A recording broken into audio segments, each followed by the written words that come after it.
Welcome to Block of the Month 2021.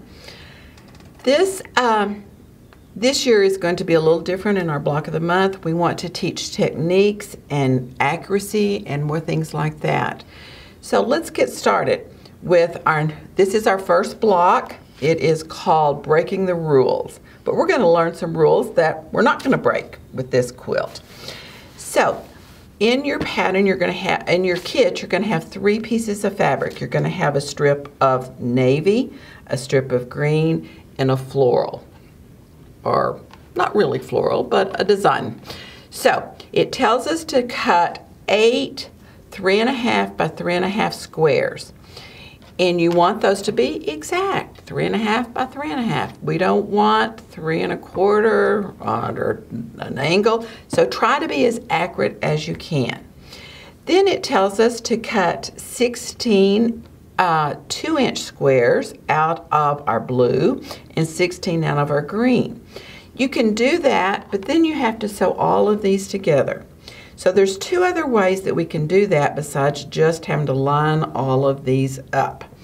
So let's explore those 2. One way is to put your green and blue fabric together, cut a 2-inch strip, go over and cut another 2-inch strip, and then you go in and you cut these 2-inch strips into your 2-inch here. Then you take them to your sewing machine and sew your seam. Then you will end up with a strip that looks like this, okay? And then you can sew all of those together. You would just, here they are. You would put them like this to sew them together. Another way you can do that is to get the same results is to put a green strip together and a navy strip. You just sew one long line. Then you go in and you cut here. You cut this one, you cut this one, you cut 2, you cut 2, all the way down. Then you take these to your ironing board. Right, you're going to press to your dark side. So we're going to set our seams first. You always set your seam. This iron's not hot, okay, because I'm not going to iron on my mat. You always want a pressing mat over here to press on. So don't think I'm ironing on this, okay? I'm just doing this for video. So anyway, so we're going to press, not iron. You don't want to iron, you want to press.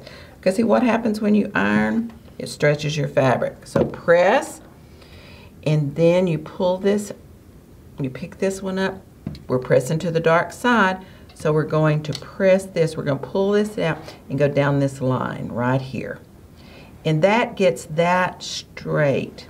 Because if you just do this and open it up and press it, you're not getting this pressed out flat enough. So now that we've got these done, we're going to put them together and do our 4 patch. So you're going to do opposites right here. So the green's on the navy.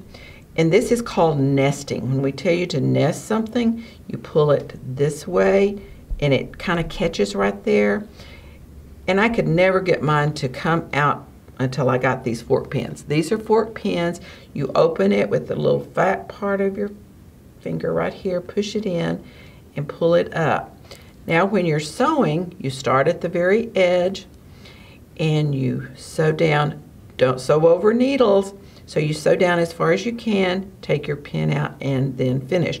And when you start, you want to make sure it's at the corner up here, and when you end, this is what I call oochin and scoochin, because if it's a little bit off, I can do it. If the feed dogs will take up on the bottom, it'll take up a little bit on the bottom, and then but if it's not matching exactly, just kind of pull it, and it will. So then you will end up with a little block that looks like this, and you want it to meet in the center. But then after we do this, we still have a little pressing to do.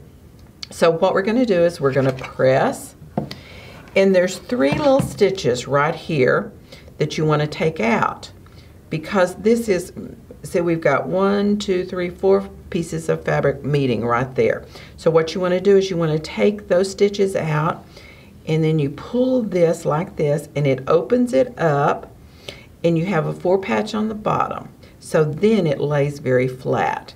And so then you can press this like so. One going this way, one going this way, 4 patch on the back, and then press this. Okay?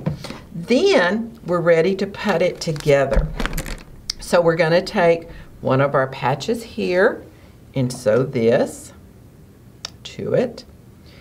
1/4 inch seam. Now, how do I get a 1/4 inch seam every time? There are feet that help us. This one is a new foot that we've just gotten in lately. This one and this one are my favorite. This one is Nat's favorite. She loves the clear one. And then this one, some of you got this in with your machine. This is one with the guide. This little foot right here also has a guide on it, but it doesn't stand out as far as this one does. So those are the feet, and we'll talk to you about those. If you don't have one, let us talk about all of them and see which one fits your need the best. So we've sewn our 1/4 inch. We can put this here. We can pick up another one, sew it, and then we would sew this seam together. We're going to do 4 rows. Now notice on this one, we start with a 4 patch. So just follow the pattern and sew those together. Then when you get here, you're going to sew this seam together, press it back the same way we did that other. You want to set your seams and then press it open, set your seams, press it, press your seams, and then you have a finished 12.5 inch block. Now one of the things when we do the block of the month, I like to use my serger and do a 3 thread around here. It's a 1/4 inch seam, and it helps preserve my block till we get ready to put it together. And that's going to be our mystery, what we end up doing with all these blocks in 12 months. Happy sewing!